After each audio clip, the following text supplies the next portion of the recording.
बिस्मिल्लाहिर्रहमानिर्रहीम। अस्सलाम वालेकुम स्टूडेंट्स। EDU 406 की फ़ाइनल टर्म सीरीज़ का आगाज़ करते हैं। जैसा कि आप जानते हैं कि EDU 406 के जो हैंड नोट्स हैं टॉपिक वाइज वो बहुत ज़्यादा लेंथी हैं, और मैं अपनी तरफ से पूरी कोशिश करूंगी कि शॉर्ट वे में एक्सप्लेन करूं।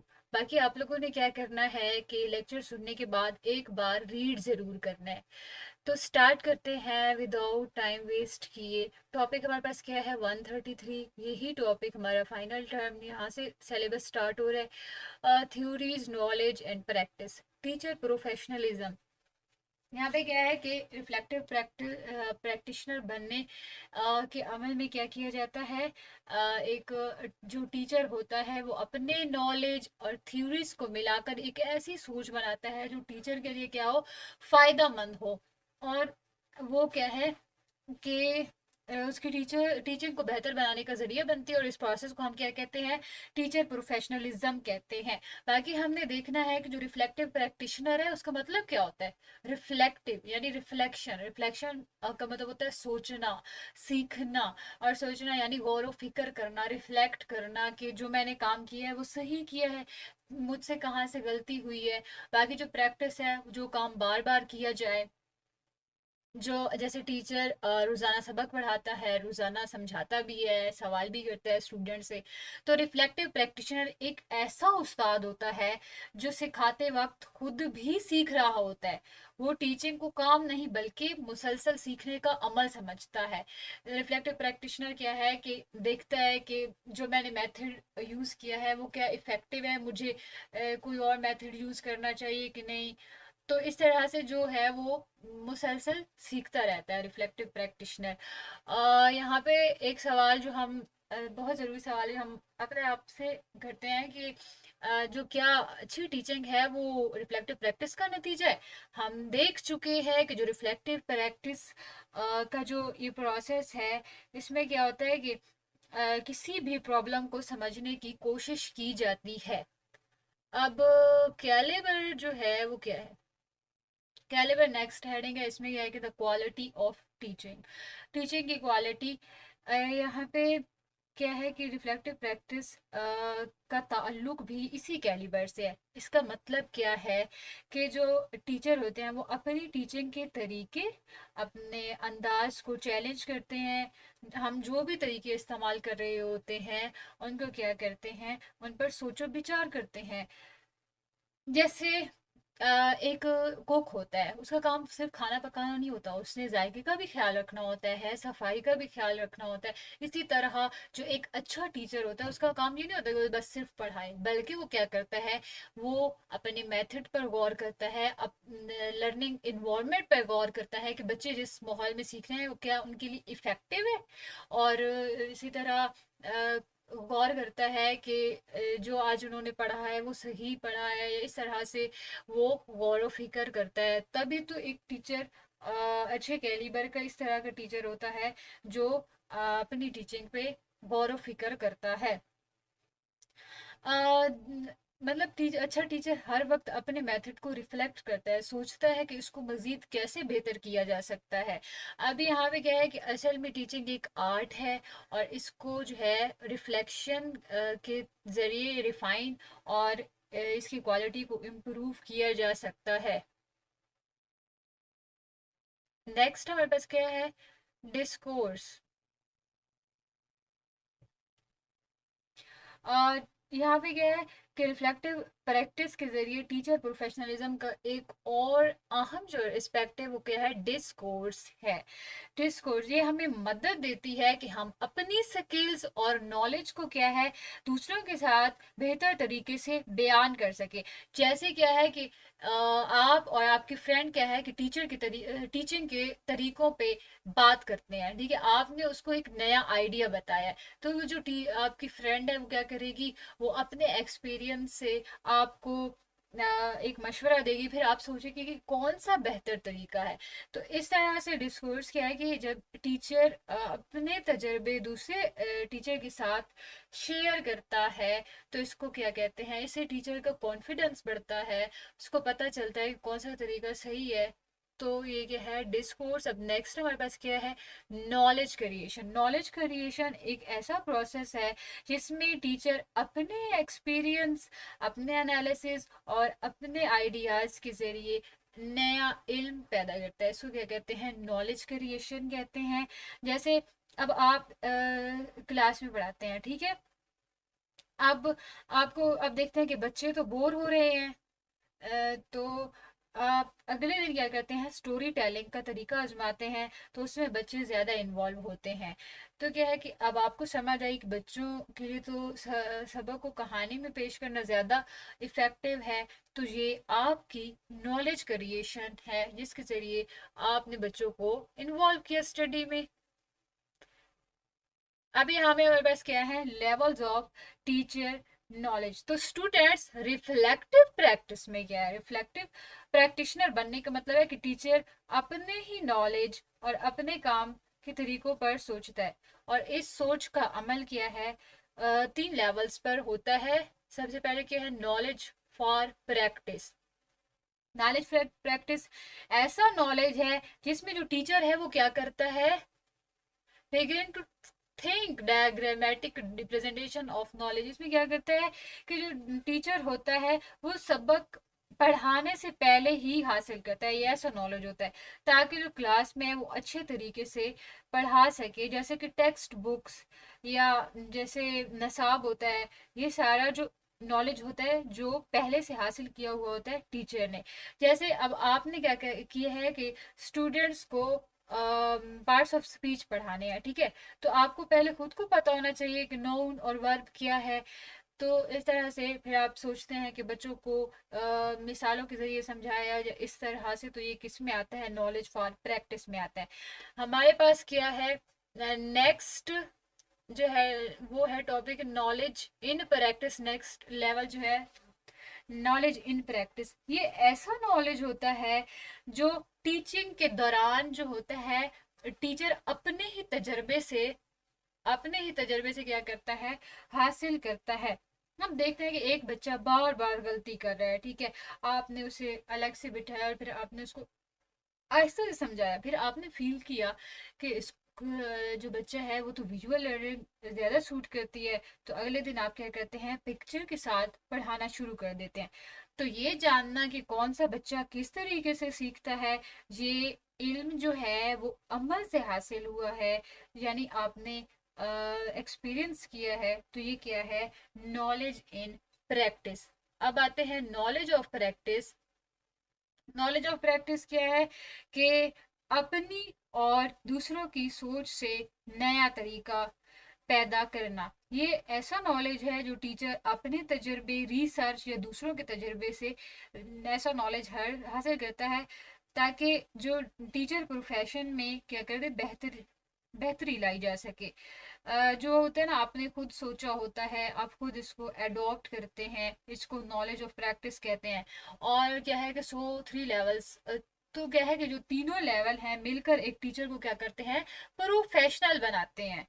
तो जो जितना ज्यादा टीचर रिफ्लेक्ट करेगा उतना ही ज्यादा टीचर क्या करेगा, ग्रो करेगा।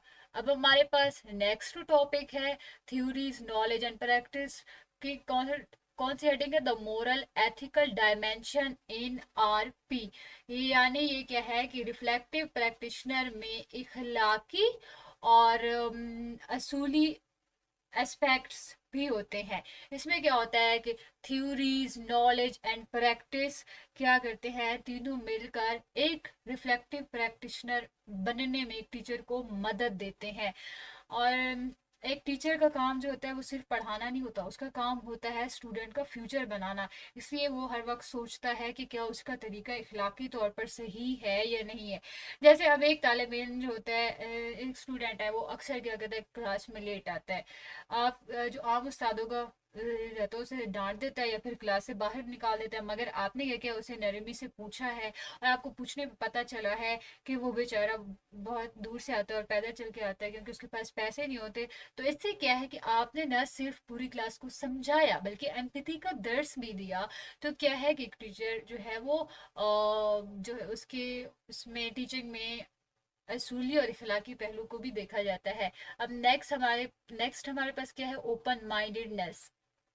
यहाँ पे क्या होता है कि जब टीचर टीचिंग और क्या है कि लर्निंग के जो प्रोफेशन की तरफ बढ़ते हैं, तो उनके स्टार्टिंग पॉइंट कौन से होते हैं, उनके रवैये से होते हैं। तो हमारे रवैये में ऐसी चीज़ें शामिल है जैसे ओपन माइंडेडनेस। तो उसमें क्या होता है, ओपन माइंडेड मतलब होता है खुले दिलो दिमाग से दूसरों की राय यानी दूसरों की नज़रियात को क्या करना है, कबूल करना है, एक्सेप्ट करना है। इसको कहते हैं ओपन माइंडेडनेस। और इसमें एक और जो है एस्पेक्ट है वो क्या है ओपन माइंडेडनेस का, अ, जो हमें रिफ्लेक्टिव प्रैक्टिशनर के तौर पर अपनाना चाहिए वो है ह्यूमिलिटी यानी इनकसारी। अब जैसे आप हमेशा लेक्चर देकर पढ़ाते हैं, एक दिन क्या है कि आपका जूनियर टीचर आपको कहता है कि आप बच्चों को रोल प्ले करके पढ़ाया करें, जिससे बच्चे ज़्यादा जल्दी सीखते हैं। तो आप क्या करते हैं, अगर आप ओपन माइंडेडनेस से हुए तो आप जो है वो टीचर की राय को कबूल करेंगे, एक्सेप्ट करेंगे, और दूसरे दिन आप क्या करेंगे, उसको उस तरीके को आजमाएंगे। तो जो दूसरों की राय को इज्जत देकर देना है उसको कहते हैं ओपन माइंडेडनेस कहते हैं। और यहाँ पे है कि एक और रिफ्लेक्टिव प्रैक्टिशनर के इखलाकी और उसूली पहलू में जो एक और अहम एक्सपेक्ट है वो ये है कि जो हम अपने स्टूडेंट के बारे में क्या होते हैं, फिक्रमंद होते हैं। हम उनके सीखने और उनके मुस्तकबिल के बारे में क्या होते हैं, फिक्रमंद होते हैं। बट वी आर डूइंग, जो हम उनके साथ क्लासरूम में उनको सिखा रहे होते हैं, उनको बता रहे होते हैं, जो उनके साथ कर रहे होते हैं, वो क्या कर रहे होते हैं, हम उनको प्रिपेयर कर रहे होते हैं। फ्यूचर के 5 या 10 या 50 साल के लिए हम उनको तैयार कर रहे होते हैं। नेक्स्ट हमारे पास टॉपिक है रिस्पॉन्सिबिलिटी। रिस्पॉन्सिबिलिटी एक और अहम रवैया है, एटीट्यूड है, जो रिफ्लेक्टिव प्रैक्टिशनर के लिए बहुत ही ज़रूरी है। ये कैसे कि जो होता है इसमें एक रिफ्लेक्टिव प्रैक्टिशनर की हैसियत से क्या है कि हमें क्या करना चाहिए, अपने अमल के नतज पर क्या करना चाहिए, गौर करना चाहिए। हमें अपने अमल के नतज पर गौर करना चाहिए।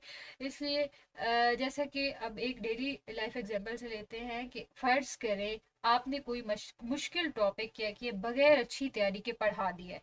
अब वो बच्चे नहीं समझ सके, तो आप ये कहते हैं जो पढ़ा रहे हो वो बच्चों के, जो मैंने पढ़ाया है वो बच्चों के लिए फ़ायदा मंद है या नहीं, वो बच्चों को समझ आया है कि नहीं, क्या ये मेरी गलती है। अगले दिन आप क्या कहते हैं, आप क्या करते हैं, उसको बेहतर वे में दोबारा पढ़ाते हैं, क्योंकि आपने सोचा है कि इससे तो बच्चों को नुकसान हुआ, उनको समझ ही नहीं आई। तो ये टीचर की रिस्पॉन्सिबिलिटी है कि वो अपने पढ़ाने के तरीके पर गौर करे। ये हमारी जिम्मेदारी है कि हम अपने ही एक्सपीरियंस से क्या करें, अच्छा सिखाएं बच्चों को, ताकि बच्चे जो हैं वो डेवलप कर सकें, और जो हमारे नताइज होते हैं वो क्या होने चाहिए, अच्छे और पॉजिटिव होने चाहिए। नेक्स्ट है हमारे पास एंगेजमेंट या होल हार्टेडनेस। ये क्या है, एक और अहम रवैया है, यानी दिलचस्पी से के साथ, या दूसरे लफ्ज़ में हम इसको कह सकते हैं पूरे दिल से। रिफ्लेक्टिव प्रैक्टिशनर जो है वो शख्स होता है जो तनकीदी अंदाज से क्या करता है, सोचता है, अपने एज ए टीचर जिसका रोल होता है उसके बारे में सवाल करता है। वो जो इसका मतलब ये है कि जो होता है ना टीचर, वो अपने पेशेवराना किरदार, ये देखो प्रोफेशनल रोल, या अपने सब्जेक्ट और अपने सब्जेक्ट के पढ़ाने के तरीके के बारे में क्या होता है, तजस्सुस होता है, ये उसको होना चाहिए। हमें ये समझना चाहिए कि हमें समझना कि जो हमारी टीचिंग है वो उसे स्टूडेंट के सीखने पर क्या असर पड़ रहा है। और हमें ये भी याद रखना चाहिए कि जो रिफ्लेक्टिव जो सॉरी टीचिंग है वो क्या है, एक आर्ट है। और इंडिविजुअल टीचर होता है समझाने वाला, लेकिन उसके जो समझाने का असर होता है वो बहुत दूर तक होता है, इसके असरात बहुत दूर तक होते हैं। जैसे कि अब एक टीचर बहुत तरीके से पढ़ाता है, तो क्या होगा कि स्टूडेंट्स तो इन्वॉल्व ही नहीं होंगे उस लर्निंग इन्वॉल्वमेंट में। तो क्या है कि अगर एक टीचर जो है वो एग्जांपल्स डेली लाइफ की देता है, या फिर क्या करता है कि स्टूडेंट से क्वेश्चन करता है, तो बच्चे क्या होंगे उस इन्वायरमेंट में एक्टिव बैठेंगे और पूरे उससे इन्वॉल्व होंगे पूरी तरह से। अब नेक्स्ट बढ़ते हैं, topic 135, theories knowledge and practice के ये भी है। Three, teacher knowledge and inquiry. तो रिफ्लेक्टिव प्रैक्टिशनर बनने का जो मतलब है, नॉलेज, थ्योरीज एंड प्रैक्टिस को आपस में जोड़ा जाए, या टीचर इन तीनों को मिलकर सोचता है। इसलिए क्या है कि हम ऐसे हम आसानी से टीचर के इल्म या टीचर की तहकीक के तौर पर समझ सकें। जो है वो रिफ्लेक्टिव प्रैक्टिशनर का जो ये प्रोसेस होता है, ये बहुत सोचा समझा और गौर व फिक्र पर मबनी होता है। इसका असल मकसद क्या होता है, the purpose of for this reflective practitioner, इसका असल मकसद क्या होगा कि जो टीचर होता है वो एक्टिव हो अपने वर्क में, अपनी कम्युनिटी में और अपने एजुकेशनल सोसाइटी में। हमें ये सोचना है कि जो तमाम चीज़ें हैं, मतलब ये नॉलेज, प्रैक्टिस और जो तहकीक है वो किस तरह एक साथ मिलती हैं, ताकि रिफ्लेक्टिव प्रैक्टिशनर क्या कर सकें, एज अ प्रोफेशन डिवेलप कर सकें। अब अप्रोचेस टू बिल्ड प्रोफेशनलिज्म। तो यहाँ पे क्या है कि पेशा वराना सलाहियत, अगला जो हमारा पॉइंट है प्रोफेशनलिज्म बनने का जो है वो तरीका। तो यहाँ पे क्या है कि हम जो है कम्युनिटी में एज ए टीचर काम कर रहे होते हैं। हम इसे क्या कर सकते हैं कि एक एकोसिस्टम के तौर पर भी देख सकते हैं। हम मुख्तलिफ तरीके अपना सकते हैं ताकि हमारा नॉलेज बिल्ड हो, और फिर जो टीचर है वो क्या करे, एक प्रोफेशनलिज्म बन सके, प्रोफेशनल टीचर बन सके। सॉरी, मिसाल के तौर पर हम देख सकते हैं कि अपनी रिसर्च की तरफ देख सकते हैं, और जो इंसान की अपनी पर्सनल रिसर्च होती है वो क्या करती है, एक इंसान की तरक्की का जो है वो डायरेक्शन मुतय्यन करती है। हम इसको इस एस्पेक्ट से भी देख सकते हैं कि जो टीचर हैं वो कौन सा टूल्स इस्तेमाल करते हैं, स्कूल में कैसी सहूलियात मुहैया करते हैं। ये जैसे कि इन सारी चीज़ें हो सकती हैं, जैसे इंटरनेट की एक्सेस, या लाइब्रेरियाँ जहाँ टीचर्स मालूमात हासिल कर सकते हैं। तो क्या है कि इदारे जो होते हैं उनको उन्हें इसातिज़ा की तरबियत करनी चाहिए ताकि उनकी स्किल्स हों बेहतर हो सके। स्कूल जैसे वर्कशॉप रखता है तो क्लासरूम मैनेजमेंट पर, तो टीचर जो है उसे सीख कर बेहतर तौर पर क्लास संभाल सकते हैं। अब है components of reflective practice. Component of reflective practice में क्या है कि शायद नया ख़्याल ये है कि जो स्कूल है एक एकोसिस्टम, यानी एक जैसे निज़ामी ज़िंदगी होता है। मिसाल के तौर पर जैसे कुदरती एकोसिस्टम में दरख्त, जानवर, पानी सब मिलकर एक निज़ाम बना रहे होते हैं ना, तो वैसे जो है वो जो है ना, स्कूल भी एक इकोसिस्टम के तौर पर है, जहाँ क्या है कि पीपल, प्रोफेशनल सारे मिलकर क्या कर रहे होते हैं, नॉलेज को एक्सप्लोर कर रहे होते हैं, उनको तरतीब दे रहे होते हैं, उनको डिफ़ाइन कर रहे होते हैं। तो क्या है कि जो स्कूल है वो भी एक इकोसिस्टम के तौर पर, मतलब स्कूल सिर्फ एक इमारत नहीं है, वहाँ पे स्टूडेंट्स, टीचर, नॉलेज, फीडबैक, ये सारा मिलके एक एकोसिस्टम के तौर पर हम कह सकते हैं स्कूल को। फिर हम सोच सकते हैं कि जो है स्कूल एक ऐसी जगह है, सिस्टम की एक ऐसी जगह है जहाँ नॉलेज क्या होता है, क्रिएट किया जाता है और शेयर भी किया जा सकता है। हम एक और मॉडल को देख सकते हैं जिसमें आर पी के दो कंपोनेंट्स हैं। कौन कौन से कंपोनेंट्स हैं? सिस्टमेटिक इंक्वायरी में क्या होता है, जहाँ टीचर्स हर रोज़ अपने काम का क्या करते हैं, जायज़ा लेते हैं। जो टीचर की प्रोफेशनल जो है वो सलाहियत के हवाले से तहकीक और सवालात पर मबनी होता है। इसमें क्या होता है कि जो हम अपनी तहकीक से क्या करते हैं, अपनी ऑब्जर्वेशन से प्रॉब्लम देखते हैं और फिर उसको हल करने की कोशिश करते हैं। मैंने आपको एक एग्जांपल दी थी कि एक बच्चा बार बार गलती कर रहा है, मैंने मतलब उसको आप क्या करते हैं अपने पास बुलाते हैं, उसको आप फील करते हैं कि इसको तो विजुअल लर्निंग ज़्यादा सूट करती है स्टूडेंट को, तो आप क्या करते हैं दूसरे दिन पिक्चर्स के ज़रिए पढ़ाना शुरू करते हैं।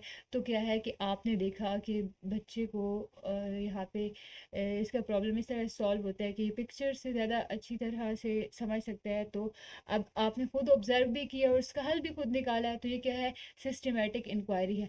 मेटाकॉग्निशन, मेटाकॉग्निशन क्या है, ये दूसरा जो है वो नॉलेज के पॉइंट ऑफ व्यू से रिफ्लेक्टिव प्रैक्टिशनर का दूसरा अहम कंपोनेंट है। हम इसको इस तरह से दूसरे वर्ड में ये कह सकते हैं कि हम सोच रहे होते हैं कि हम किस तरह प्रोफेशनल बन रहे हैं और हम किस तरह पार्टिसिपेट कर रहे हैं। ये जो है वो हमें अपनी प्रोफेशनल आइडेंटिटी की तरफ ले जाता है। हम अपने बारे में मतलब सेल्फ अवेयरनेस, अपने बारे में हम जायज़ा ले रहे होते हैं, अपने आप को अपने बारे में सोच रहे होते हैं कि जो है वो हमारी प्रोफेशनल क्या है, हमारा प्रोफेशनल लेवल क्या है।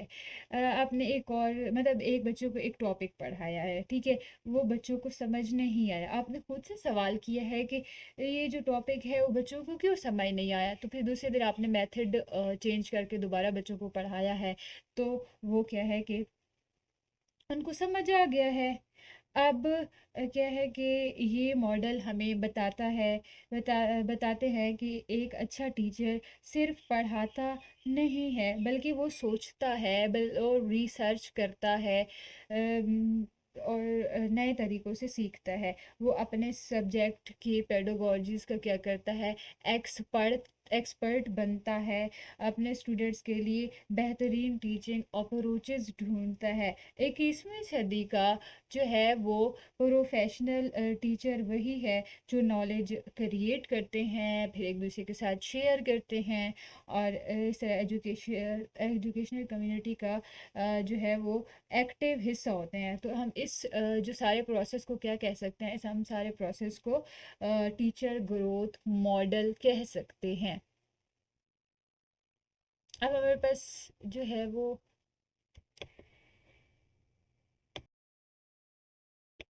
टॉपिक 136, ये भी थ्योरीज नॉलेज एंड प्रैक्टिस के बारे है। कम्युनिटीज़ ऑफ प्रैक्टिस पार्ट 1 यहाँ पे है। कम्युनिटीज़ ऑफ प्रैक्टिस क्या है कि जो है वो रिफ्लेक्टिव प्रैक्टिशनर जो हम बनते हैं वो किस बेस पे बनते हैं, नॉलेज और जो है वो प्रैक्टिस यानी अमल के उस पर बनते हैं। कम्युनिटी ऑफ प्रैक्टिस सबसे पहले हमें समझना है कि है होती क्या है। कम्युनिटी ऑफ प्रैक्टिस लोगों का एक ऐसा ग्रुप होता है, यानी टीचर्स का एक ऐसा ग्रुप होता है जो क्या करता है, अपने एक्सपीरियंस, अपनी इंफॉर्मेशन और अपनी मालूमात जो है वो क्या करते हैं, अपने टीचिंग आइडियाज़ एक दूसरे के साथ शेयर करते हैं। वो क्या कहलाता है, कम्युनिटी ऑफ प्रैक्टिस। ये क्या है कि जो कम्युनिटी ऑफ प्रैक्टिस के यहाँ पे क्या है कि कम्युनिटी ऑफ प्रैक्टिस के मरकज़ में कुछ बुनियादी अनासर होते हैं यानी कंपोनेंट्स होते हैं। वन कम्युनिटी इट्स मेंबरशिप, पहला क्या है कम्युनिटी के मेंबरशिप, और फिर दूसरा उन मेंबरशिप के दरमियान ताल्लुक़ और ताआमुल है, ठीक है। अब जैसा कि कम्युनिटीज़ जो है जैसा कि कम्युनिटी मिसाल के तौर पर किसी डिपार्टमेंट, किसी असातिज़ा का डिपार्टमेंट या किसी स्कूल में असातिज़ा का ग्रुप, ये कोई फॉर्मल क्लास नहीं होती, बल्कि ये टीचर या प्रोफेशनल्स का एक ग्रुप होता है जिसमें क्या होता है कि न्यू स्ट्रेटजीज डिस्कस की जाती हैं, क्या एक दूसरे की हेल्प की जाती है। इससे क्या होता है कि टाइम बचता है, क्योंकि दूसरों के जो टीचर्स होते हैं दूसरों के तजुर्बात से सीखते हैं, उन प्रॉब्लम्स का हल भी उनको वहाँ पे जल्दी मिल जाता है। तो यहाँ पे कम्युनिटी ऑफ प्रैक्टिस, अब यहाँ पे है कोलैबोरेशन। कोलैबोरेशन क्या है? ये कम्युनिटी ऑफ प्रैक्टिस के हवाले से एक और अहम जो है वो क्या है, एस्पेक्ट है, इस पर गौर करना चाहिए। वो इसमें ये होता है कि कॉन्टेक्स्ट और डोमेन जिसमें ये कम्युनिटी मौजूद है। यकीनन कम्युनिटी ऑफ प्रैक्टिस एक अहम हिस्सा है, क्योंकि इसमें यह होता है कि एक्चुअल नोशन यानी अमल का तस्वुर होता है, यानी वो तरीके जो हम इस्तेमाल करते हैं। कम्युनिटी ऑफ प्रैक्टिस का मकसद क्या होता है? कम्युनिटी ऑफ प्रैक्टिस का मकसद होता है कि जो मेंबर्स अपने मेंबर्स को दूसरे मेंबर्स फ़ायदा दें। ये फ़ायदा उनकी मियार, मिकदार और क्या होता है कि डेप्थ लर्निंग यानी उनकी गहराई के लिहाज से होता है। टीचर यहाँ पे क्या करते हैं, मिलजुल कर काम करते हैं, अपनी नॉलेज शेयर करते हैं, एक दूसरे को सीखने में मदद देते हैं। तो यहाँ पे टीचर जो है एक दूसरे के साथ मिलकर उनके प्रॉब्लम्स का हल ढूंढते हैं मिलकर, फिर उन एक दूसरे को आइडियाज़ देते हैं, नए आइडियाज़ पर काम करते हैं, जिससे क्या होती है कि जो उनकी टीचिंग प्रैक्टिस होती है वो बेहतर होती है। अब नेक्स्ट है हमारे, अब यहाँ पे क्या है, गुड प्रैक्टिस। ठीक है, तो यहाँ पे हम सोचते हैं कि जो कम्युनिटी ऑफ प्रैक्टिस है वो स्कूल में क्यों एस्टेब्लिश करनी चाहिए। हालांकि ये एक बहुत अच्छा तरीक़ाकार है और ये टीचर की डेवलपमेंट के लिए बहुत ज़्यादा जो है वो मौसर तरीका है। तो community reflective community of practice में क्या है कि जो हैं वो तमाम रिफ्लेक्टिव प्रैक्टिशनर मिलकर गौर व फिक्र करते हैं। वो क्या करते हैं, एक दूसरे के साथ अपने एक्सपीरियंस, अपने आइडियाज़ और अपनी अंडरस्टैंडिंग एक दूसरे के साथ शेयर करते हैं। इस वजह से क्या है कि जो उनकी नॉलेज होती है, उनकी स्किल्स होती हैं, इनफरादी सोच के मुकाबले में ज़्यादा तेज़ी से तरक्की करती हैं। और ये एक ऐसा फोरम होता है जहाँ पे क्या होता है कि आइडियाज़ उनके उनके ख़यालात उनको क्या किया जाता है, उनको टेस्ट किया जाता है, ताकि जो टीचर्स हैं वो क्या करें, प्रोफेशनल बन सकें, ज़्यादा तेज़ी से एक अच्छे तरीके के साथ प्रोफेशनल अमल की तरफ बढ़ सकें। सबसे अहम बात यहाँ पे क्या है, कम्युनिटी ऑफ प्रैक्टिस के ज़रिए रिफ्लेक्टिव प्रैक्टिशनर क्या करते हैं, अपना नॉलेज इस स्पेसिफिक इन्वायरमेंट के मुताबिक ज़्यादा ज़्यादा बेहतर तरीके से डेवलप कर सकते हैं। अब हमारे पास जो नेक्स्ट टॉपिक है वो क्या है, कम्युनिटीज़ ऑफ प्रैक्टिस का पार्ट 2 है। ये कम्युनिटीज़ क्या करती हैं, टीचर की सलाहियत को, टीचर की जो सलाहियत है उसको क्या करती हैं, स्ट्रॉन्ग करती हैं, मजबूत करती हैं वो एक्सपीरियंस से, ताकि वो क्या करें, अपने एक्सपीरियंस से नॉलेज करें, जनरेट करें और उसे मैनेज करें। एक जब नया टीचर होता है, जब वो मसला कम्युनिटी ऑफ प्रैक्टिस की तरफ के सामने रखता है, तो पॉसिबल है कि जो प्रॉब्लम वो रखता है वो किसी और ने पहले से हल किया हो, तो उसको क्या है कि उसका सॉल्यूशन जल्दी से मिल सकता है। ये असल में सिखाता है कि हम जो है वो मुख्तलिफ शोबों में बेहतरीन तरीक़ेकार से अमली तौर पर अपनाएं। अब the community of practice place एक ऐसी जगह है, कम्युनिटी ऑफ प्रैक्टिस, यहाँ पे क्या है कि नॉलेज को स्टोर किया जाता है और एक दूसरे के साथ नॉलेज क्या करते हैं, टीचर्स शेयर करते हैं। कम्युनिटी ऑफ प्रैक्टिस न सिर्फ हेल्प नहीं करते, बल्कि वो क्या करते हैं, नॉलेज को प्रोटेक्ट भी करते हैं, उन नॉलेज को शेयर भी करते हैं। और जिससे एक लाइब्रेरी, उससे हर टीचर क्या करता है, फ़ायदा ले सकता है। जैसे अब types of communities of practice में क्या है कि one aspects is there, community of practice is the helping, के सबसे अहम पहलू कम्युनिटी ऑफ प्रैक्टिस का क्या है, मदद करना। तो इसका फ़ायदा ये नहीं है कि टीचर जो होते हैं वो अकेले नहीं होते, हम सारे जो मिलकर सीख रहे होते हैं, सब अपने एक्सपीरियंस एक दूसरे को बता रहे होते हैं, सारे एक दूसरे से आइडिया शेयर कर रहे होते हैं, जिससे टीचर जो होते हैं टीचिंग जो होती है वो फास्ट ग्रो करते हैं। आगे है कस्टोडियन ऑफ नॉलेज। ये एक और कम्युनिटी ऑफ प्रैक्टिस का अहम एस्पेक्ट है। यानी जो नॉलेज का क्या करना है, नॉलेज की निगहबानी, नॉलेज के मुहाफिज, ये टीचर की जिम्मेदारी है। तो इसे जो होता है वो टीचर एहतियात से महफूज करते हैं। इसे क्या है कि यहाँ पे वर्ड है स्टोरशिप, सॉरी इधर था रिपोजिटोरी, यानी क्या कहते हैं इसको कीमती ख़जाने की तरह बिल्कुल टीचर क्या कहते हैं एहतियात के साथ अपने नॉलेज को संभाल के रखते हैं, जहाँ कोई भी मेंबर किसी भी वक्त इल्म से क्या कर सकता है, फ़ायदा उठा सकता है। अगर हमारे पास नेक्स्ट जो है वो एस्पेक्ट है कम्युनिटी ऑफ प्रैक्टिस का, वो है इनोवेशन।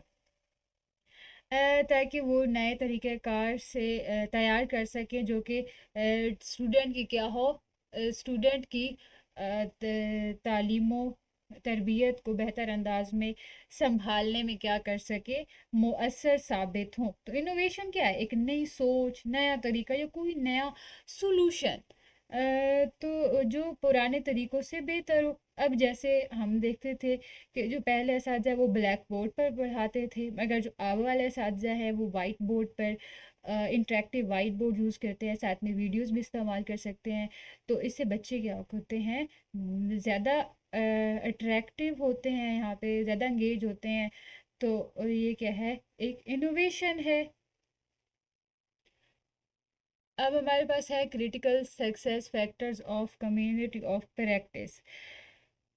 वो यहाँ पे क्या होता है कि सबसे अहम बात कम्युनिटी ऑफ प्रैक्टिस में जो होती है वो लर्निंग वो फास्ट होती है, यहाँ पे गलतियाँ कम होती हैं, इनोवेशन बढ़ती है। इस तरह हर टीचर जो है वो जल्दी क्या करता है, प्रोफेशनल बन जाता है। हर स्कूल या क्लासरूम का अपना कॉन्टेक्स्ट होता है। जब टीचर एक ही जगह के मसाइल मिलकर हल करते हैं तो ज़्यादा इफ़ेक्टिव लर्निंग होती है। आज का इधर ही वाइंड अप करते हैं। अगर आपको कोई भी क्वेश्चन हो, कोई किसी भी उस बारे में समझ ना आ रही हो, तो आप मुझसे कमेंट कर सकते हैं। बाकी